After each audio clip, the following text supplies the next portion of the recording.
So I think my goal as a drag queen is to be known as an artist and not just a female impersonator. And really change people's minds about what it means to be a man who dresses up like a woman. Yeah, I mean, like, not many 23-year-old boys make such a good 40-year-old woman.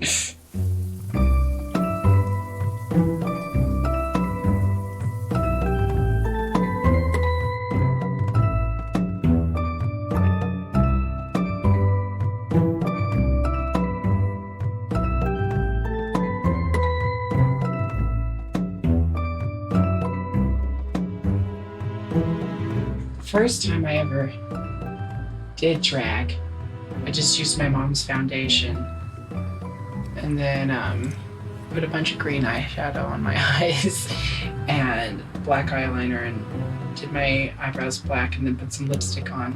And I wore this really, really cheap, fake looking plasticky blonde wig and my mom's bustier, which was about 3 sizes too big for me, so I had to safety pin it just so that it would stay up on my body.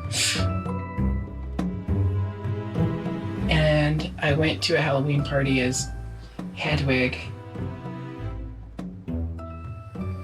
And my mom didn't know about it because my mom had always told me that she was completely fine with me being gay, but she thought that being a drag queen would be just pushing it.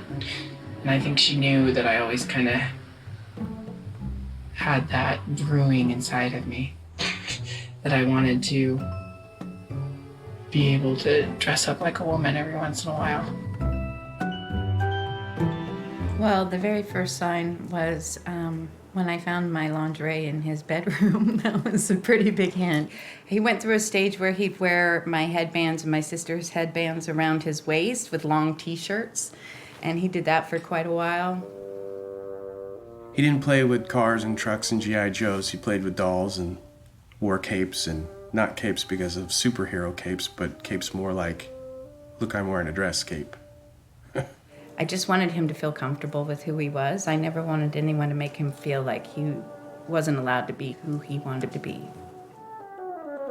The very first sign she could have had was the fact that I learned every word to the movie Death Becomes Her. Something about their heightened femininity and that, and their desire to be young and beautiful forever. I think it appeals to people with the drag bone inside of them. Broken down, flaccid, boozy undertaker. Flaccid. I love to talk like Meryl Streep whenever I get a chance.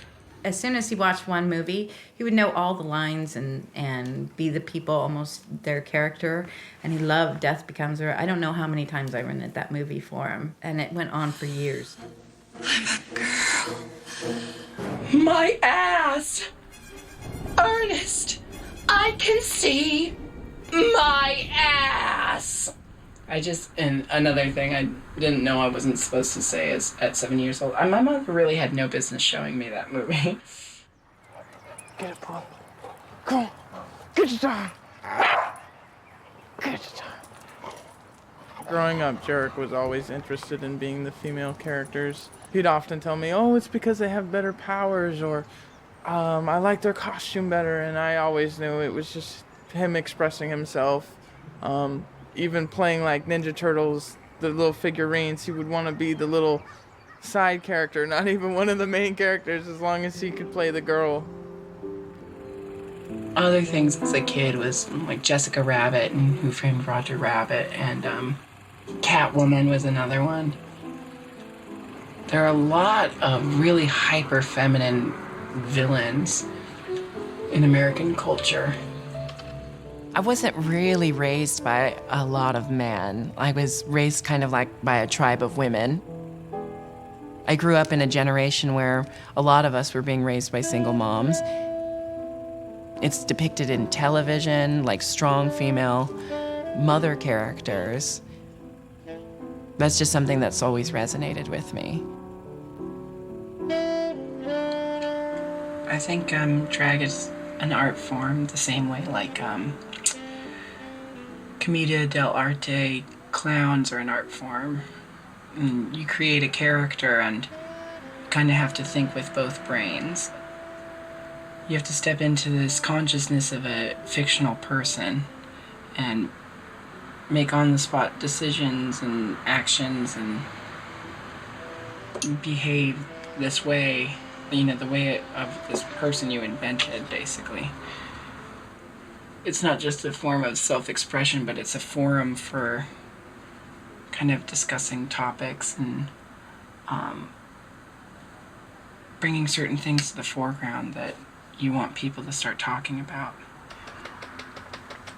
I can call out all kinds of bullshit as Jinkx that I would never even really talk about as myself.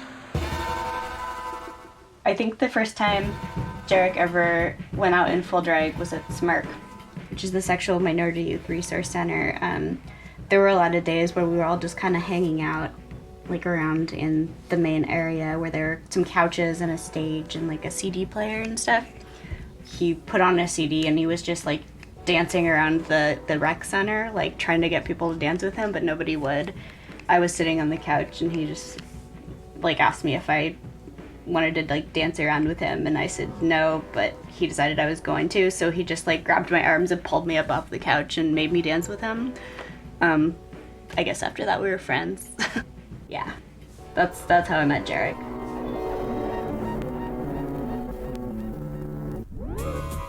SMIRC would host monthly drag nights, and I think it was the second Friday of every month. And then we would have open mic night the last Friday of every month. And this has been a long-standing tradition. We had a giant costume closet behind the stage that they would spend hours in. I mean, Jinkx would be in there for hours. The doors would open at 4, and all the queens would go running to the costume closet, and then you wouldn't see them until the show started at 8. And I think Jinkx was probably 15 or 16 when he did his first performance at SMIRC. SMIRC is the shit. Jinkx-alicious definition make the gay boys horny. Everybody loves me cause I'm cheesy and I'm corny. You can see me, you can tease me. If you pay me, you can squeeze me. It don't take a lot to please me, cause you know this bitch is easy. Jinkx-alicious. When I started doing drag at age 15, I was keeping it a secret from my mom. But my grandma knew. I stored all my drag stuff at my grandma's house, and I would stay with her on the weekends. Originally, I learned everything about dressing up like a woman and acting like a woman and what like a polite lady would do from my grandma. And then I felt like it was just as much fun to do the exact opposite of what she told me to do as it was to do exactly what she told me to do. I kept it all secret from Mom by hiding it all here. Yeah. And she would just think I was spending the weekend at Nana's. And Nana knew I was going to the nightclub and drag and everything because... So did I. Yeah. No, I know both you did too, but like, Nana, I would, if she was home, I would always go have my last looks with her, like have her give me a... Look over your a makeup. grade. Yeah, over the makeup and the hair. I remember this one time I was like, well, I think this hair looks good because I'm doing a country number tonight and this hair is kind of country. And she said something like, no, Jerick, country singers have their hair very neat and nice and coiffed, and that does not look very good. And she let me borrow her big gaudy rings and stuff too. Yeah, she did have gaudy rings, that's for sure. And I always see everybody out on the front porch drinking iced tea because of Nana's iced tea moments.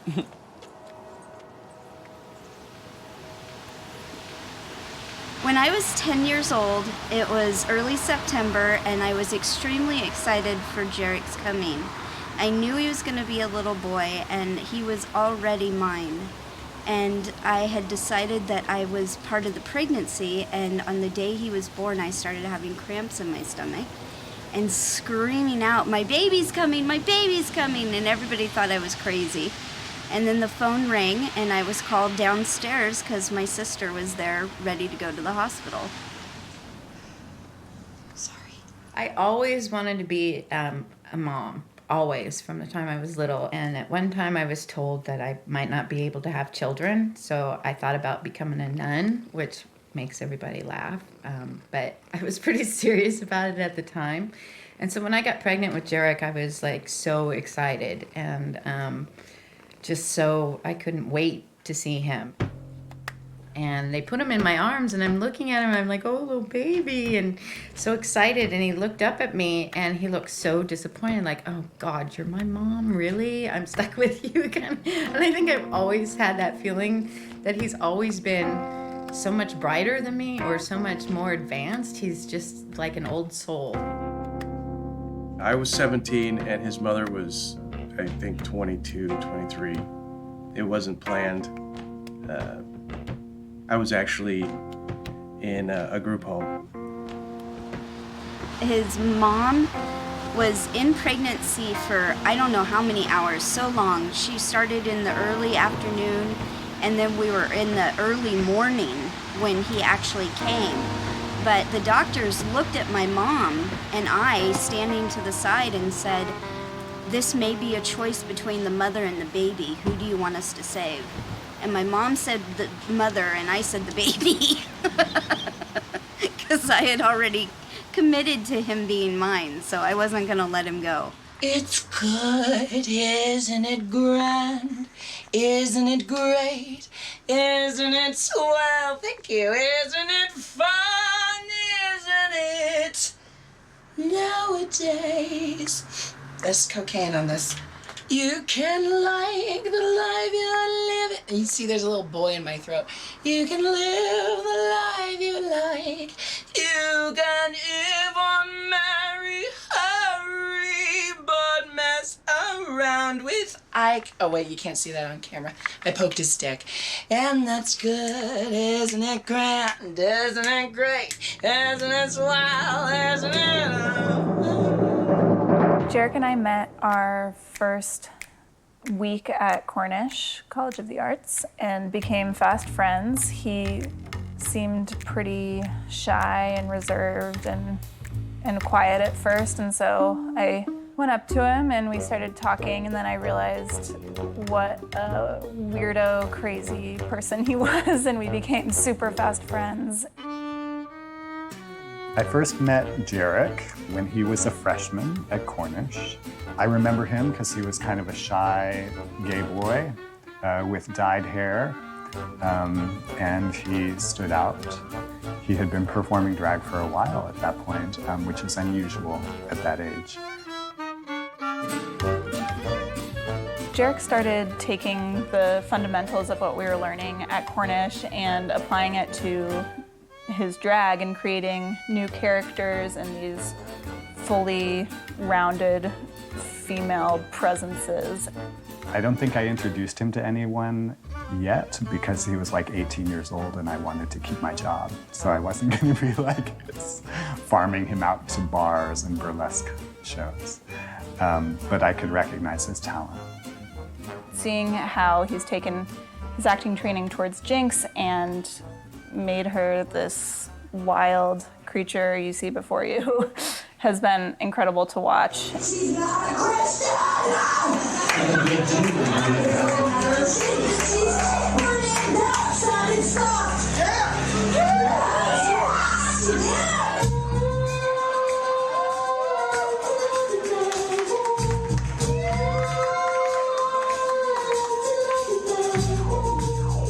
I was able to find Sylvia O'Stay-Fermor, who does a monthly theme show, Bacon Strip.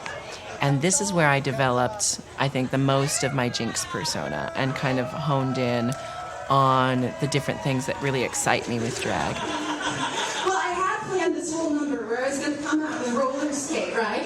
I was going to be like, I love to love you, baby. But I don't roller skate very well, so it's going to be something like this, you know? And it really challenged me to think of material that is relevant to me and stuff within my wheelhouse, but accessible to a wide audience. Excuse me. If you're sitting in front, I apologize. I was going to do one of these.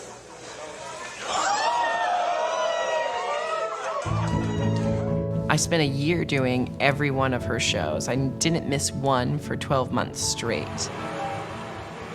I don't wanna show off no more. I don't wanna sing tunes no more. This really is the best costume to wear for the day, you understand? That was some of the most creative time for me because I was able to think, what does Jinkx do with Studio 54 theme? And how does Jinkx tackle the question of like doing a John Waters tribute night? And it had such a cult following that it kind of built up my notoriety in Seattle. Bacon Strip is built as a show that is not like all the other regular drag shows. The rule is they cannot do normal things that you would see at another drag show. Listen up, y'all, 'cause this is it. Bacon Strip in the shit. Futuristic definition, make the circle 20. Everybody loves me 'cause I'm cheesy and I'm corny. You can see me, you can tease me. If you pay me, you can squeeze me. It don't take a lot to please me 'cause you know this bitch is easy. And it wasn't completely polished, but that was the fun part about it.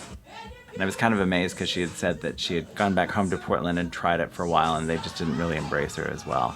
And I said, well, I'm ready to embrace you as long as you want to stay. And I figured I'd probably give her about a year until she took off.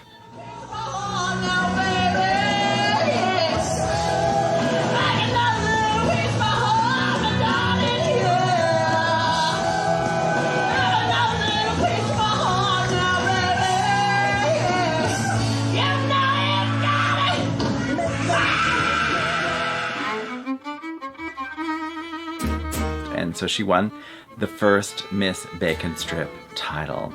And she wore the crown with pride. I think she actually even ate the, because we make a big bouquet of roses out of bacon, and I think she got in a drunken mood and might have even eaten one, which we don't recommend because they're not completely cooked through. But I believe she did. I think she ate one. We kind of ushered her into the drag scene with our crazy show, and then she went mainstream with the regular show on the weekend so she could actually make money. So it was great.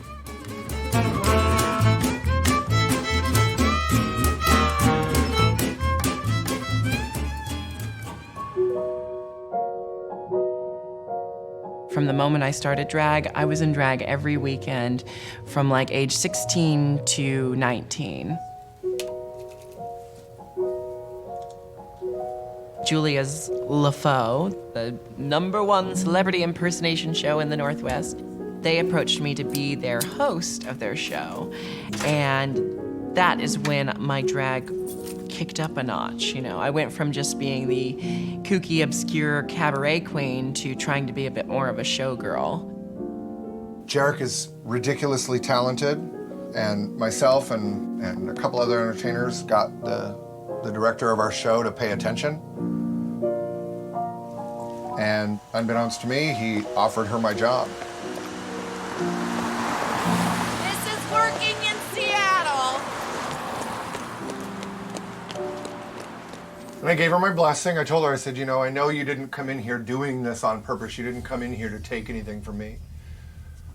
So I'm not angry. I can't be angry. But let me give you some advice so that you can go into this situation educated and with ammunition. Because remember, you have what they want. I spent a year working with showgirls and glamour queens and seeing what goes into being glamorous, you know, and I started to kind of understand it better. Because before, all I liked to do was wear a simple black cocktail dress, tease my hair into a bun, little black eyeliner, and call it good. This is how you stay thin in Seattle. You don't take cabs. You just walk everywhere in stilettos. It's my calisthenics for the day. Me and my friend used to do like street performance for tips, you know, like we would go to farmers markets and perform for shekels on the street as wind-up doll mimes. And we met Nick that night. Somehow Nick and I just started like talking and we became friends, and we found out we had identical senses of humor. he started visiting me down in Portland on my summer breaks and stuff, he came up with this idea for us to film like a day in the life of the Monsoon family, and that became our little web series. This is how you're making your money? Hank, bag! I don't have time to punish you right now, so just give me a fix. How much do you charge? Well, we have sacks of ganj for 20, bags of blow for 40, and for $10, you get to pick one item out of the mystery bag. Will it be a crack rock? Will it be a poisonous scorpion? The answer is yours to discover. Shut up. Ow! I got pricked with something. That'll be $10. All right, Buster. That's enough funny business. Come on, we're going home. But Mama, I'm finally being self-sufficient and industrious. Why can't you just let me be me? It's about a mother and son who live together and try to become rich every episode, but they're socially inept and they're both intoxicated all the time. And that's all there is to the show. It's like kind of stupid, actually. It's this really like rich, full-on, like multi-dimensional tapestry of interpersonal relationship boiled down to the fact that I'm a drag queen, he's a gay boy, and we somehow work together as mother and son. If you could like say two gay men about the same age, if you could like find a relationship between those two people, we've had every form of relationship that two gay men at about the same age could have. We've been best friends, we've been lovers, we've been like collaborators, we've been artistic, like we've feuded, we've fought, we've loved, we've fucked, we've done everything. And because of that, there's nothing off limits between Nick and I. Of all the relationships he and I have had in our history together, co-comedian seems like the most apropos between one another. I've learned from Jerick that there's always going to be a million people who think that what you're doing isn't the right thing to do, or is silly, or isn't going to go anywhere. But if you work hard enough, you can get there, and I think that's what Jerick showed to me. I don't think I really understood what my drag persona was and who I wanted it to be until I came to Seattle. There was something going on in Seattle that wasn't going on in Portland, where drag queens were being incorporated into other areas of performance that wasn't just drag.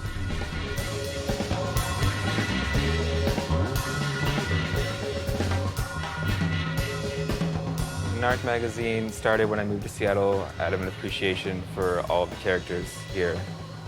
People that were doing a lot of crazy, fierce, amazing things that nobody was really looking at or documenting, spiraled into doing a lot of parties, events, concerts, drag, everything.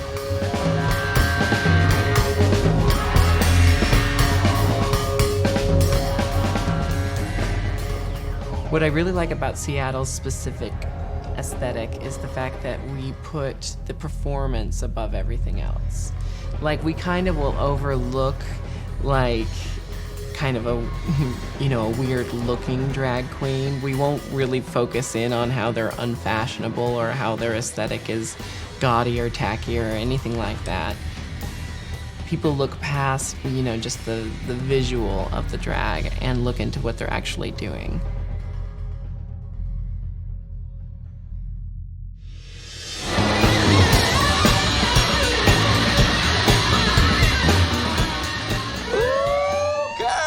Attention all glamazons. Casting for RuPaul's Drag Race is on. I'm looking for America's next drag superstar. Hello, RuPaul. Welcome to sunny Seattle, Washington. My name is Jerick Hoffer, and I'm also known as Jinkx Monsoon, Seattle's hardest working single mother. I started doing drag when I was 15 years old at an all-ages gay nightclub. So this is the extremely glamorous life of a drag queen.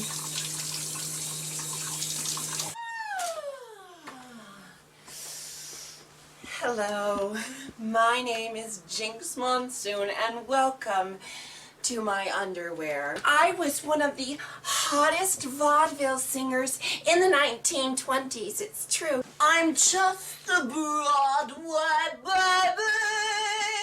You look absolutely terrific, honestly. He's got sort of a light blue on. Mother wanted me to come out in a kimono, so we had quite a fight. I don't think that I'm the competitive type. I like to compete with people, not against them. And when it comes to working with other drag queens, I always try to treat other queens like my sister until they give me a reason not to. You know, RuPaul, you've been around the block a few hundred times, I'm sure. Are you stalking me? I knew he was going to be famous, I just knew something about him, and I thought it was going to be football, so I gave him a really cool football name, Jerick Roman Lamar Hoffer, and I thought it'd be really cool. J.R. Lamar sounded like so football, but as he started growing, I knew that wasn't going to happen.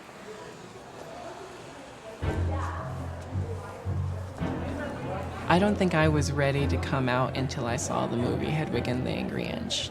And it's lucky that I saw it right before my mom outed me, because I wasn't ready to be out before I saw that movie. The material Hedwig and the Angry Inch has always been really personal to me. It was my senior thesis performance at Cornish. And so when Baligan approached me about it, I said yes immediately.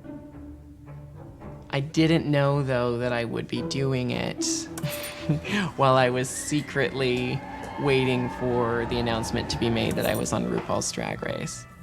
Oh, now I do feel like Meryl Streep. Now I am like Meryl Streep. Look at this. Wrinkled, wrinkled little star.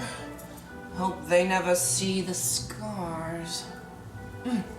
And then right before Hedwig opened, the announcement was made that I was going to be on season 5 of Drag Race, and I was the first Seattle queen, first Northwest queen ever to go on. And it was really interesting performing, like, for me, the ultimate show in my repertoire. Like, while I was also being exposed nationally on Drag Race, you know? He must have been 15 or 16 years old, and she called me, and she told me that Jerick had come out to her. What are we gonna do? And I just thought for a second, well, are you gonna stop loving him? And she was like, no. And I was like, well, you're not gonna do anything, because he's the same person he was. Nothing's changed. So there's just a realization now that he's come out and he's telling you who he is, which is still the same person he was before he told you.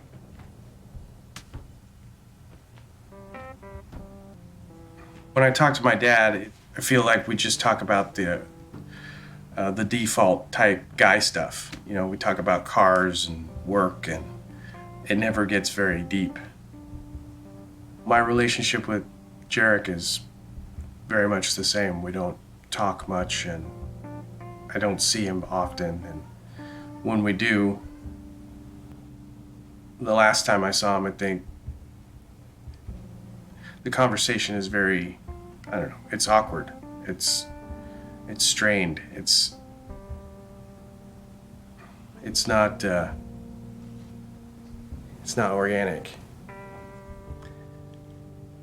I wasn't there a whole lot, so probably wasn't the best father.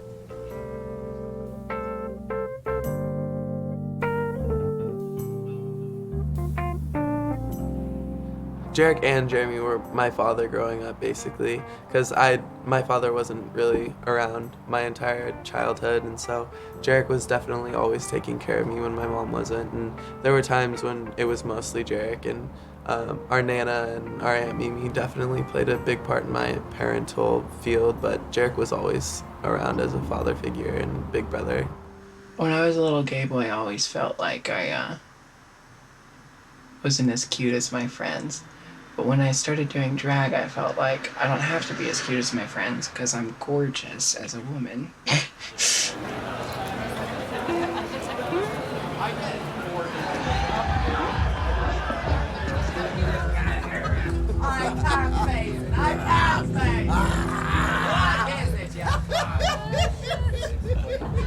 I just feel like people should be able to express themselves in their day-to-day life free of fear. What's better than 1 gold purse? 2 gold purse. Gucci. Gucci. I went down to the river to watch the fish swim by. But when I got to the river, so lonesome that I wanted to die. Oh Lord. And so I jumped in the river, for the river was all dry. I got them low, and I'm low.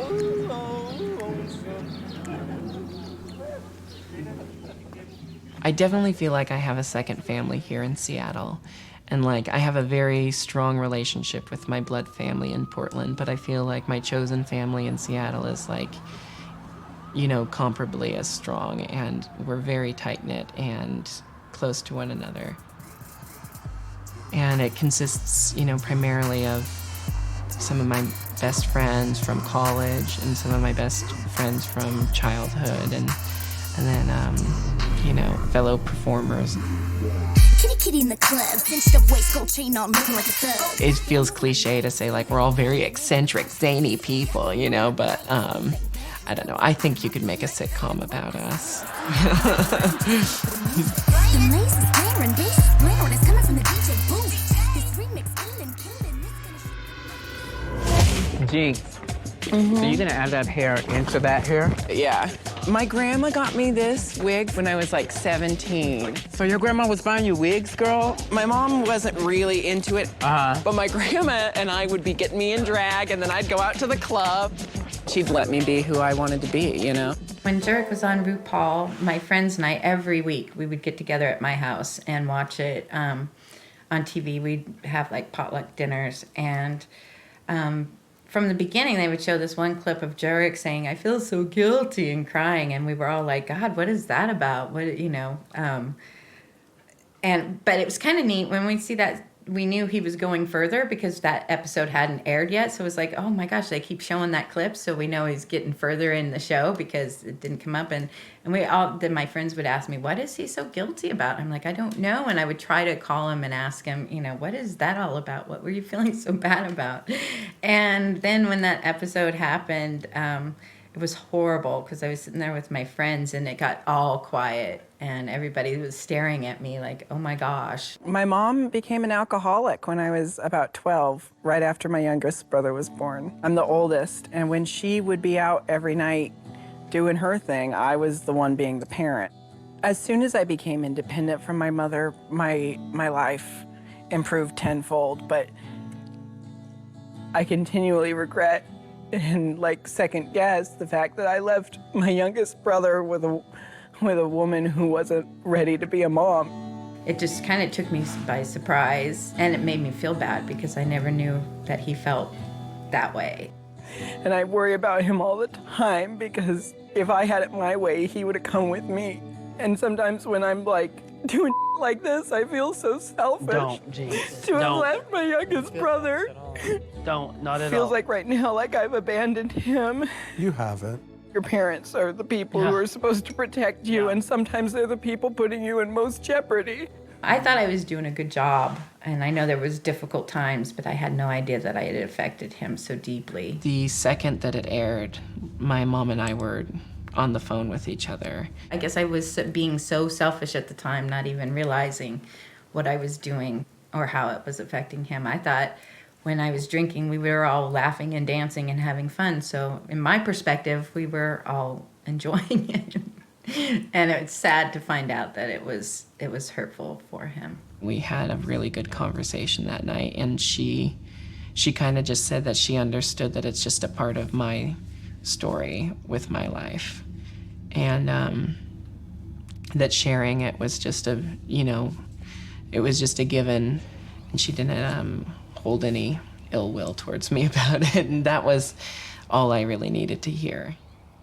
When it did air, it kind of brought things forward where I had to accept how I had made him feel.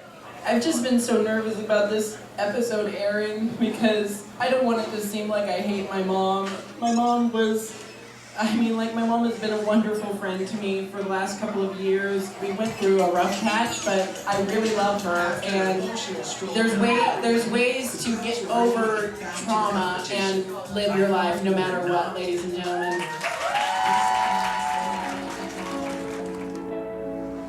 I did it all by myself for so many years with very little outside help, very little coaching, very little, I did everything myself. And let's face it, you can't be good at everything. You can be really, really intelligent and really talented and stuff, but you're never going to be good at every single aspect of something. And I said, maybe it's time to start asking for a little bit of help with certain things. I have someone who helps me with wigs and someone who helps me with styling and costumes, and I feel a little bit more equipped to meet the demands of being a nationally known drag queen. The most valuable player in Monsoon Enterprises right now is Kenneth Lee, my best friend and assistant. He's the only person right now who I think knows what goes into becoming Jinkx Monsoon almost as well as I do. Now that I have these giant nails, it's really hard to put my lashes on myself. So Kenny is now hands-on assisting me. Kenny pretty much immediately told me he wanted to travel with me and be my assistant. My first instinct was I said no, and that we shouldn't do that because I was worried it was gonna affect our friendship. We call each other platonic soulmates, like we're kind of the yin and yang to each other, but we're not in a romantic relationship, we're just best friends. Well, now we kind of say we're more like brothers. I was worried it was gonna make a lot of tension arise between us. And it has. So we have times where we get really sick of each other because we pretty much are together every day. And so it kind of makes us tense at times, and sometimes we bicker needlessly.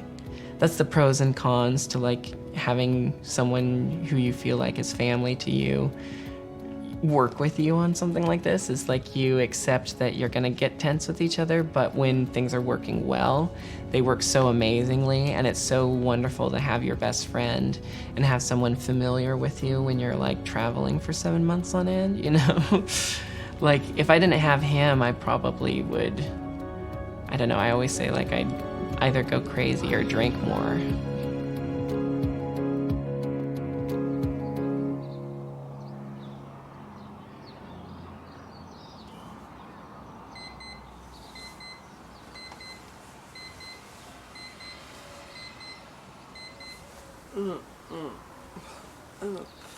I don't think much is going to be different if I lose. I think the only difference between winning and losing for me right now is the title. We have to get up and get on a plane to LA. I get to play the drag queen, and Nick gets to play the girl in the audience who watches. He's going with us to the reunion filming, and he's going to sit in the audience next to my mom and my youngest brother. Good luck with that. It'll be fun. He'll be drunk. My mom's like, oh, Nick is the kind of guy I would have gone for when I was your age, Jerick. Oh, he's so cute. He's so charming. He's Your such mom's a little really rebel. into gay guys. No, she's just into little assholes.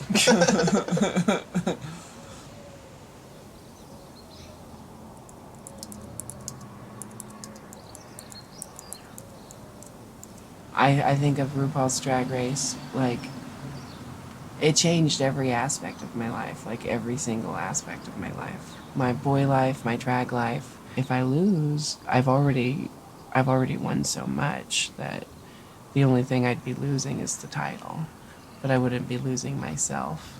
So they're gonna film the winner, but what they do to keep it a secret for even longer is they film all 3 of the top 3 winning, and then in the finale episode with the reunion, they air just the winner. So they film all 3, but they only air one, and the one that gets aired is the winner. So even the 3 of us don't know who wins until America knows who wins. I don't even know who's in the top 3.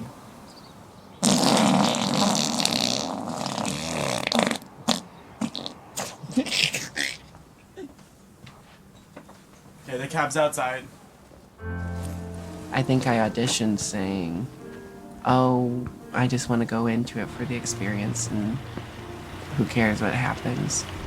But now that I've gotten this close to it, I realize just how exceptionally much I want this. I think I've opened the right doors through just getting as far as I got to do what I want to do for the rest of my life.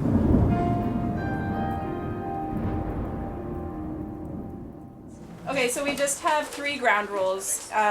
One, which you've already all abided to, which is putting your cell phones in the bucket, so that we don't want any spoiler alerts. If you heard what happened on the East Coast, has anyone heard what happened on the East Coast? No. Perfect. Okay, so we want to keep it as a surprise for all of us. Number 2 is if you aren't caught up on the season, don't ask any questions. Number 3 is there will be absolutely 0 talking during the show, and we can have as much conversation as we want during commercial. We can gasp, we can laugh, we can go, you can do a really quick, like, oh no, she better don't, but like, that is it. Keep it to that. If Jinkx wins, we're all gonna do a champagne toast.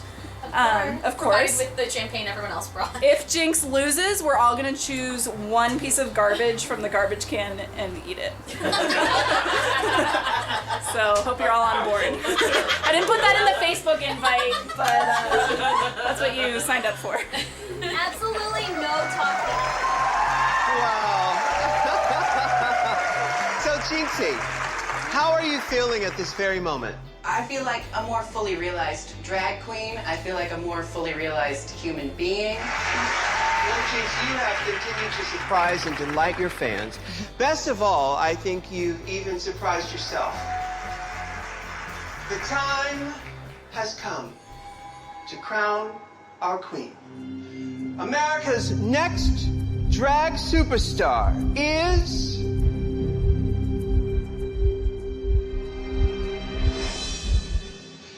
Jinkx Monsoon.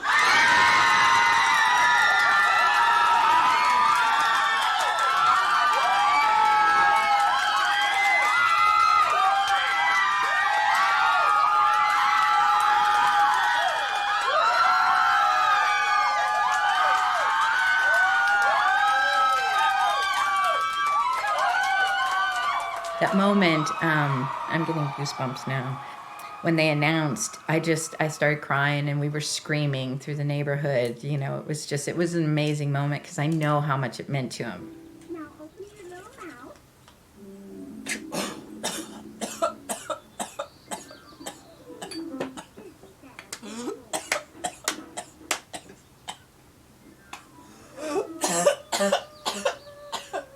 With both of my parents, it was kind of like the best way to rebel was to be a good kid. Like, they were expecting me to follow in their footsteps and start drinking and smoking weed and going to parties and doing all that kind of shit really early, because that's what they did. But for me, I wasn't interested in anything like that because I wanted to rebel against my parents, and I did that by being a straight A student and doing after-school theater. But when I was 22 was the first time that I smoked, and it was with Kenny. For a high-strung, like very self-conscious, very anal retentive and OCD Virgo like me, the first time that I smoked, it was like this huge exhale where like everything that I'm constantly carrying around on my shoulders just kind of wasn't there anymore. Like it kind of opened up like the ability to make fun of myself in a way I never had dreamt of before. And now I make a lot of fun of myself all the time. I'll tell you this much, I wouldn't have known I was so good at doing Little Edie impressions had I not started smoking.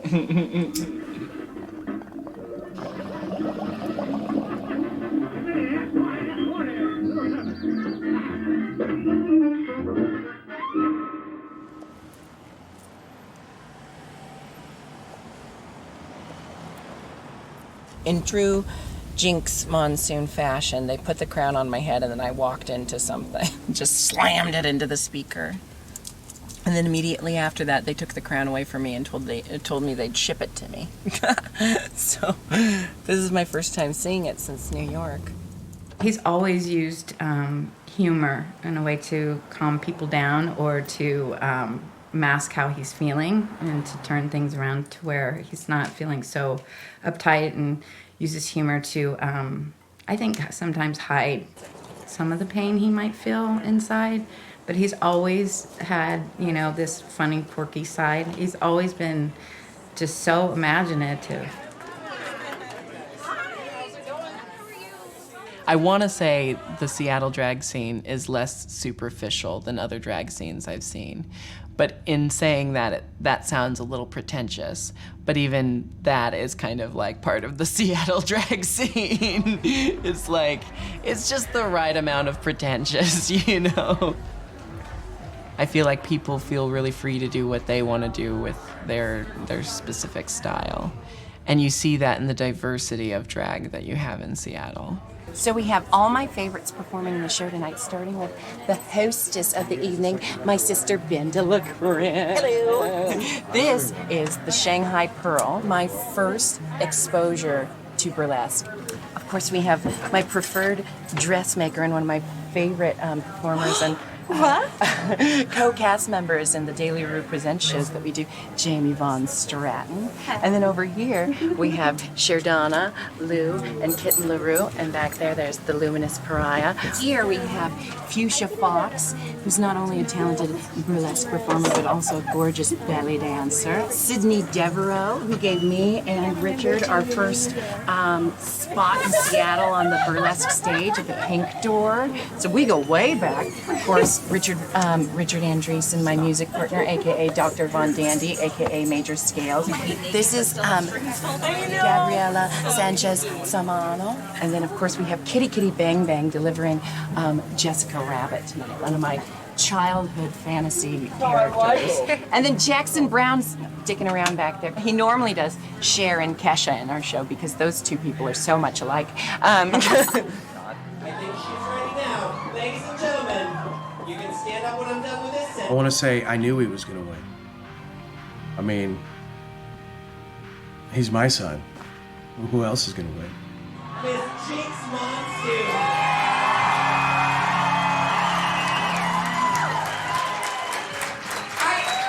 I'm so sorry. I'm not going to wear this thing because it's actually terribly uncomfortable. But I wanted to show you guys. Look, it's a crown.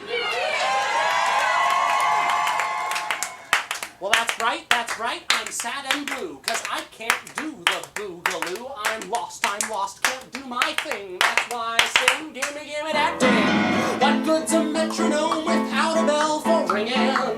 How fast can anybody ever tell she's swinging? How can you tell the rhythm written on a bar? Where's the bar? How can you ever hope to know just where you are? Give me that. Give me that. Give me that. Give me that. That. Give me that. Give me that. Give me that. Give me that. Ding. Give me that. Give me that. Ding. Give me that. Give me that.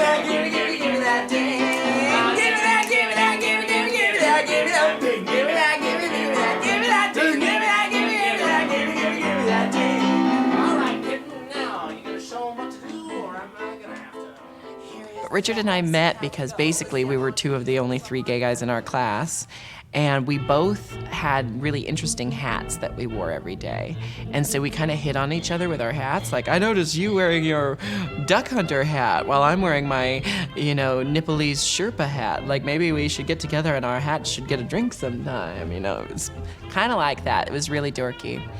And then the first time we hung out just one-on-one, we knew right away we didn't have any sexual or romantic chemistry.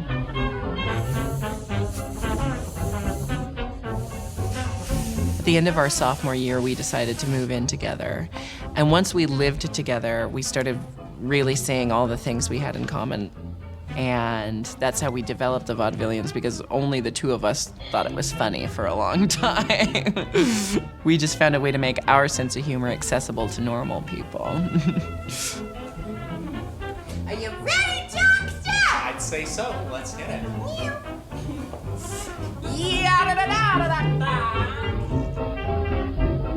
I never thought that I'd get to tour the world and work on a show that I wrote myself and that I conceived in college and have been working on since then, So it's very exciting that, it now has a life of its own and there's potential for it to grow.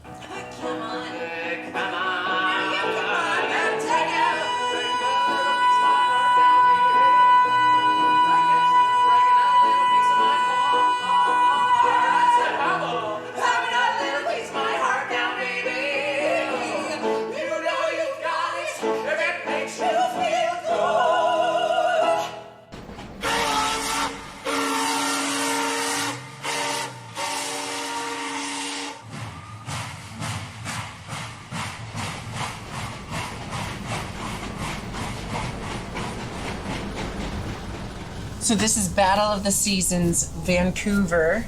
I really like doing these shows because I really, really like performing with the other Drag Race girls.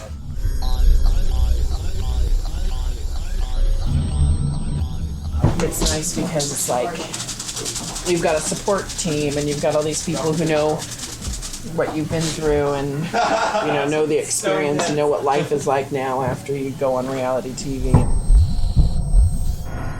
Especially with people like Willem and Pandora and Manila and Carmen, these girls that I used to watch on TV and used to be so starstruck by, and now I just got thrown into, their world, and they were so accepting.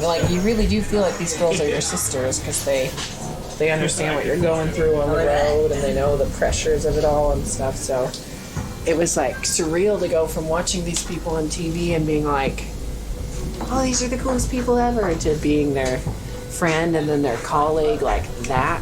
And that's the interesting part of it. It's fun, but it's surreal sometimes when you realize people you used to watch on TV are now your co-stars,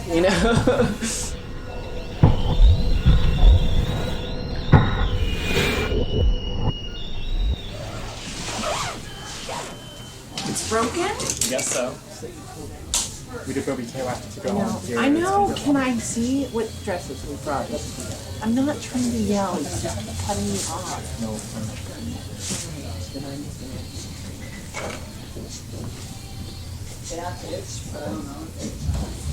No. I had never considered putting myself in that competitive zone before because I had interest in, being the best that I can be, but I didn't have interest in competing.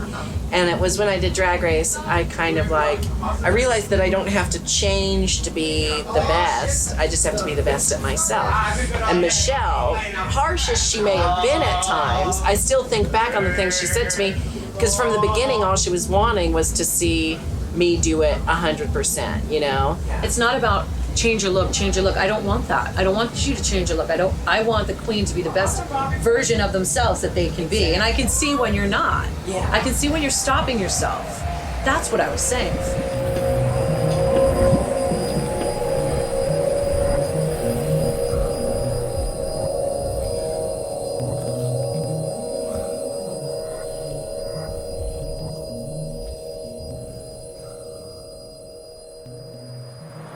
We're in Des Moines, Washington for the High Line community college 6th annual drag show for the Unity Through Diversity Week. Welcome to my community college campus.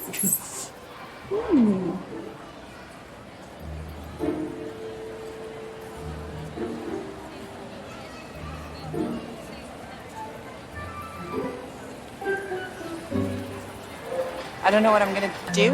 Like 90% of my material is gratuitous dick jokes. What am I gonna do with all these children here?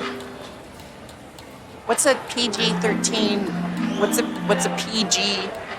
Oh my God, that kid's like 4. What's a G-rated way to say blowjob? Should I just go? When you're giving a man a, I can't whistle well enough to do that. When you're giving a man a.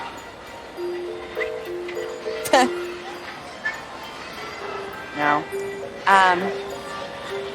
When two people like each other a lot, occasionally they give each other kisses on their daddy rod.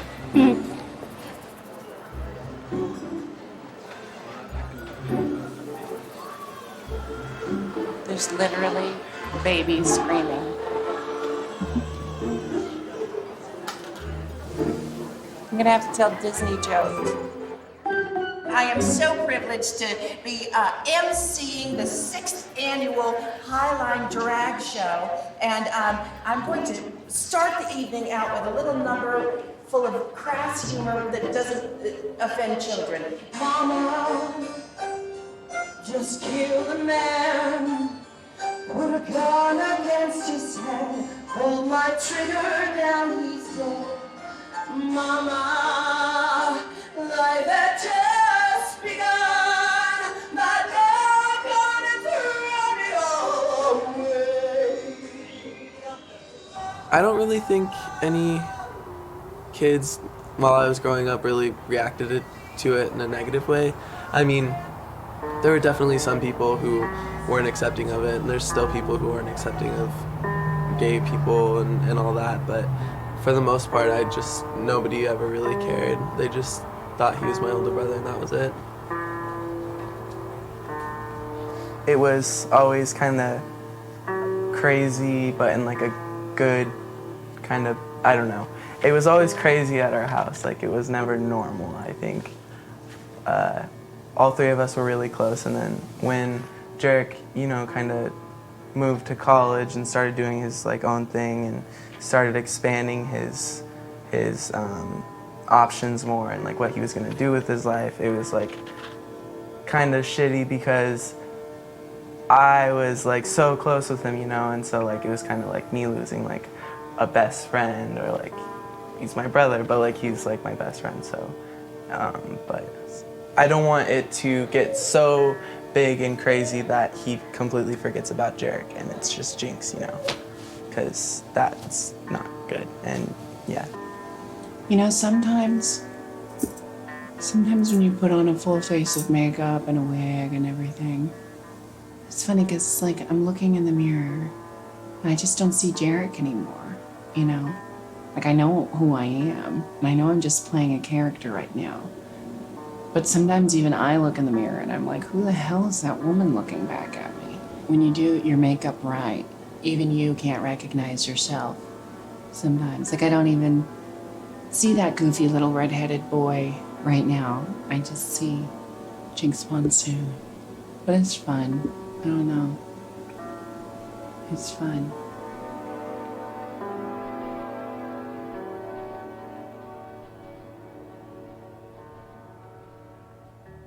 He woke up in the middle of the night crying and saying, why didn't God make me a girl? And so I kind of had an idea when I think he was about 3 years old. And so we had a long talk about that. And I said, well, if you feel like you should be a female, they do perform operations nowadays, and, we can look into that for you, but that means, I said, but that means losing your penis. If you have the surgery. And he's like, nobody's taking my penis away from me. So then we never talked about it again. He had pretty much decided he wanted to keep his penis, but he liked dressing up.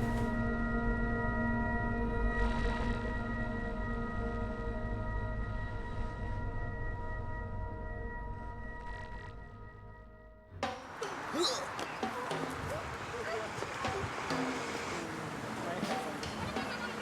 girl, What's put up? the bass in your walk. That Let was your so whole body brilliant. talk. Let's go in the door.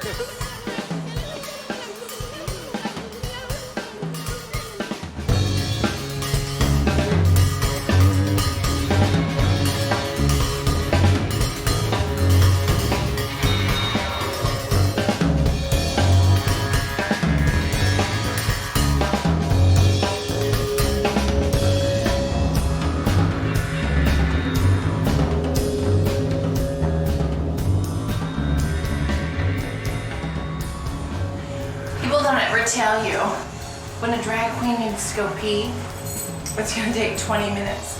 Because we have to like, oh my God, we have to essentially take it all off, just pee for 20 seconds, and then put it all back on. Oh my goodness. That's the thing, is when a drag queen has to pee, she's not kidding. If she has to pee, you move out of the way, mama. Oh my goodness. Oh my God. So here's what I normally do. Just keep everything in place. I take 1, 2, 3 off. 4th pair keeps the fake hips in place. And then I can, now don't capture this, Alex, thank you. Oh my God. 5th pair keeps the hip pads in place, but doesn't unleash everything. You're taking the stream. I will not let you air the stream, Alex Berry. The point is, every time a drag queen gets to pee in the middle of the night, a fairy gets its wings. You're such a bastard.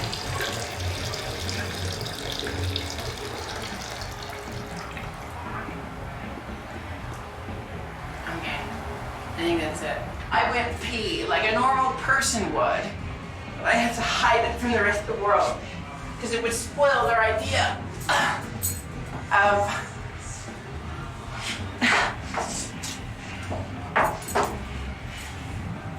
the whole goddess illusion. I don't want to spoil that idea. I want people to believe in miracles. I want people to believe in fairy godmothers and drag queens and wishes and witches and all that stuff. But I'm just a man. I'm just a man dressed as a woman.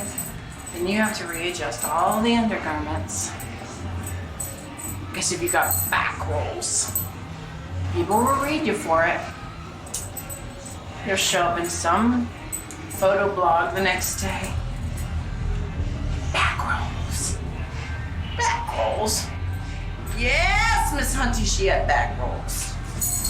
Ooh, America's Next Drag Superstar had back rolls.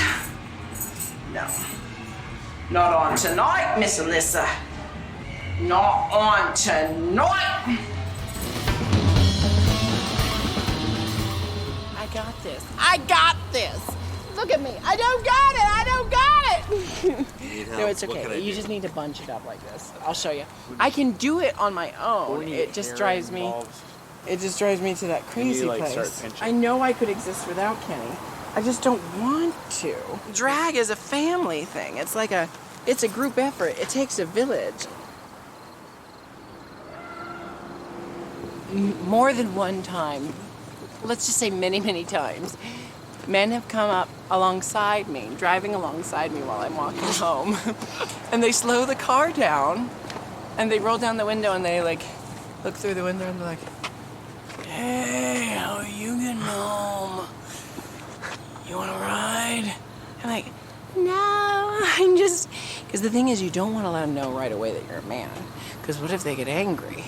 What if they think you're like a female prostitute or something, and then they hear your man voice and they get angry? So you don't want to be like, "No, I'm going home." You don't want to fuck with them, because if they get angry, they're the one in the car and you're the one walking home alone, you know? So I always do it in my femi voice, like, because then if they're a tranny chaser, then they're getting what they expect. And if they're not a tranny chaser, then at least I'm like under the radar. So I always go, no, I'm just walking home. I'm okay. I don't need a ride. I'm just a block that way. And you don't, it doesn't matter how far away you are from home. You always say you're just a block that way. And they're like, I'll give you a ride. You want to come in here? You want to, hey, how much? They say how much, and they look at you like this. And all I want to say then and there is, I have a dick. When he did come out, I guess I didn't have the typical macho father freak out where that's not going to fly in my house kind of reaction.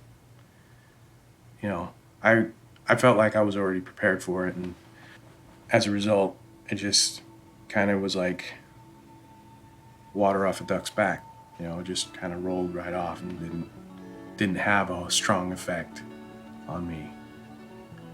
And I think that was positive for him. Whether he thinks that or not, I don't know, but maybe that was something that he used to know that it was okay. And I'm sure he already knew it was okay, because, you know,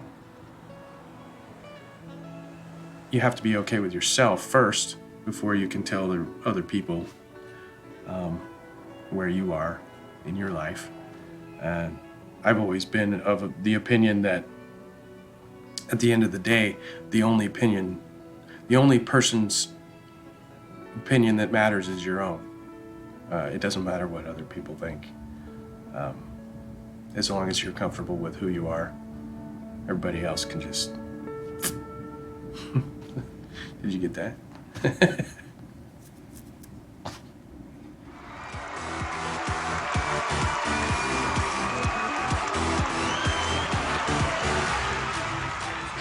I'm America's next drag superstar.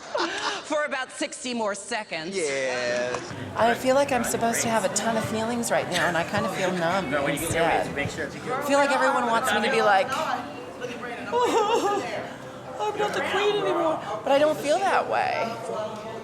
I just feel excited. Like, I mean, it's all a fantasy, you know?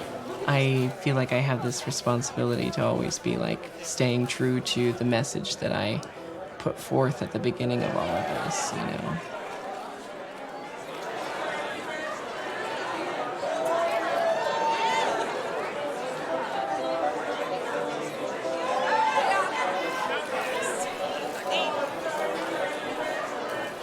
You know, to make the world a better place than you found it, and like to not let the little things get to you, and, you know, just remaining positive and trying to always be the kind of person that you want the world to perceive you to be, and don't get caught up in like negative trauma that has nothing to do with you, you know?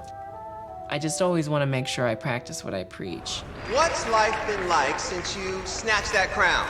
Well, mother darling, I got to do my original show, The Vaudevillians, all across the world this year.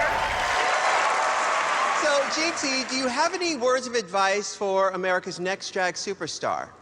Well, I highly suggest you revel in every single second of it. Mind your P's and Q's, and when the bitches come for you, let that bull be water off a mother duck's back.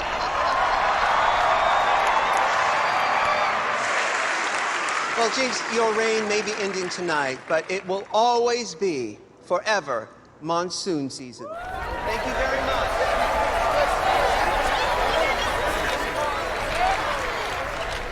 All right. The time has come to crown our queen.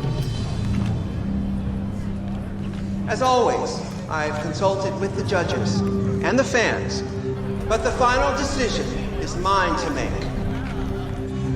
Adore Delano, Bianca Del Rio, Courtney Act.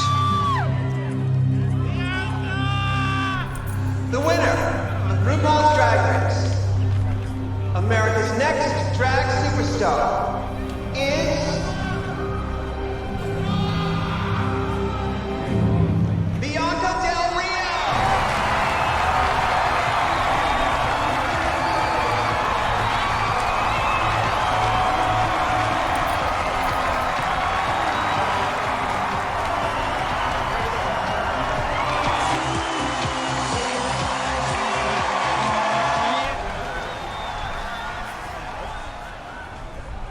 This is something I wanted my whole life.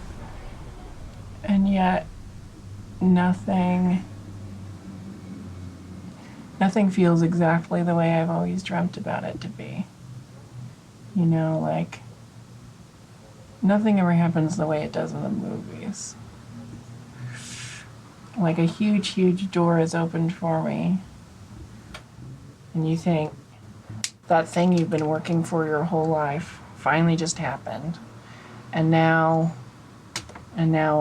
everything is just gonna be completely different.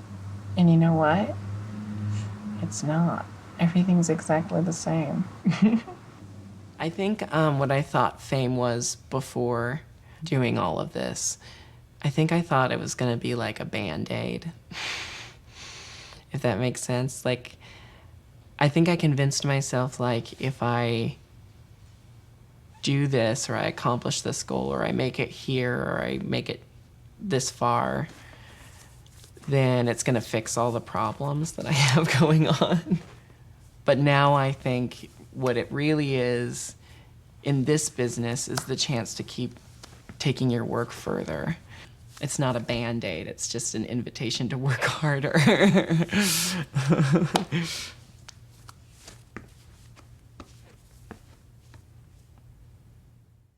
No, say, I love you.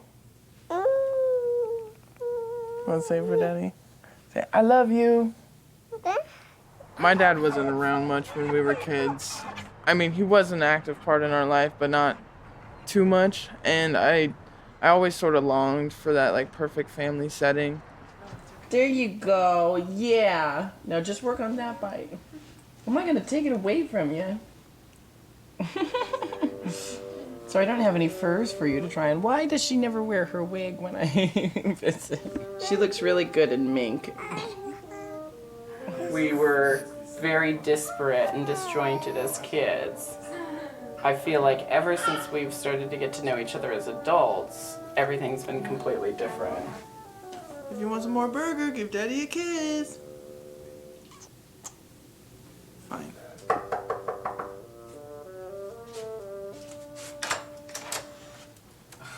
Why do you have to have that look on your face? I think it took us some time apart and for us to realize how different we are, but how similar and how many struggles we've shared together. Exactly. See, this is how you know how you have a cool family, is when your little brother starts getting you drag gifts.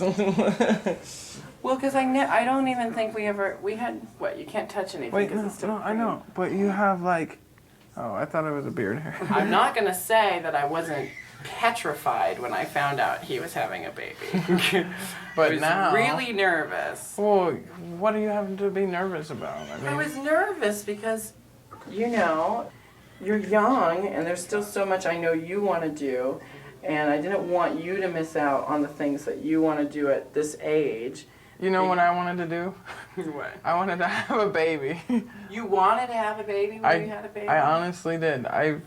You know, with me, we never had that whole family. We never had the mom and dad and the family trips and all that stuff. And so I feel like I sort of jumped into it because that's the role I always wanted to play. We had to grow up with so much, you know, kind of Struggle cutting corners and strife. struggles and, like, you know, figuring everything out. And I just didn't want to raise a baby in the same kind of struggles we were raised in. And that's what I was worried about for you, because, you know, you're still young and figuring things out for yourself. But then I watch you with your baby, and I just see a full-grown adult all of a sudden. But the best thing for me is that you're letting me be a part of it, and that I get to pour so much attention into my little baby niece. I can't help but take money from my Auntie Jinkx. People always warn you when you come into money that your family's going to come asking for it all the time. And Jeremy really never ever asks it. Until Chloe was born, he never really asked for any kind of help and stuff. And I really told him right away that I want to do everything to make sure that, you know, he has what he needs to take care of Chloe. I love you, Jerick. I love you too. No, you've got all this powder on your face now. Ah, okay. I feel like a superstar. You know, I am very proud of him. He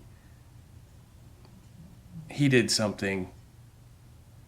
He got himself out of where he was, and he decided early that he didn't want to have that sort of life that he was living with his mother, because I wasn't, there.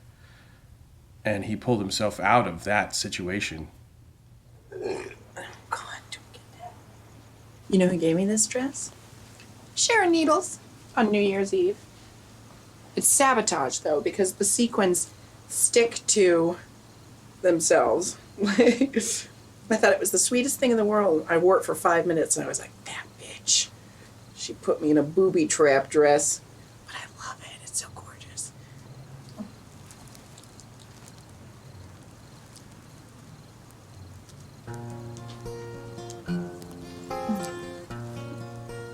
Ah!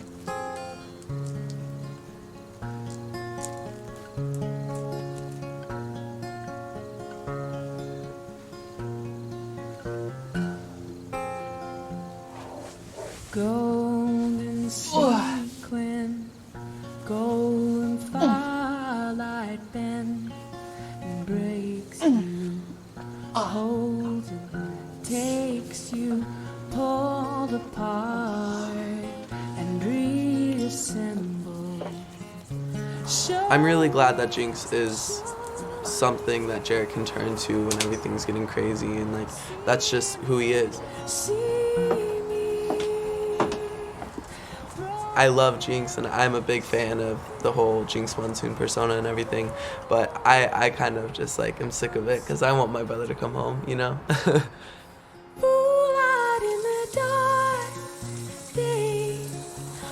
I've learned a lot from Jerick. I mean, Jerick is an inspiration to me. Seeing where he's come from, being there with him, and now seeing where he is today just shows that you can do anything you set your mind out to.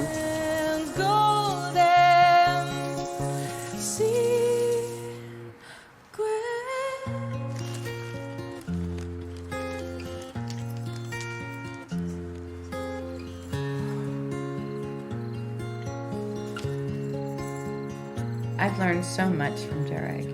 It feels like he's always been teaching me. I'm just so proud of him. It's kind of weird because my family had kind of become very disparate, and we were all kind of very separate and, drifting apart in the last year or so.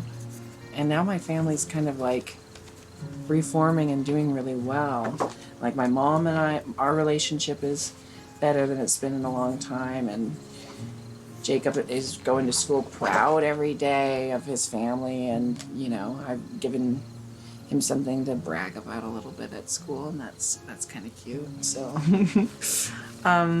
so there have been really unexpected positive repercussions that have nothing to do with drag, and have nothing, like, who would have thought going on a reality competition based TV show for drag queens that my family would have this like second chance to all be together again. I think that's pretty special. I'm so tired. All I can see is X's, O's, and my own damn name.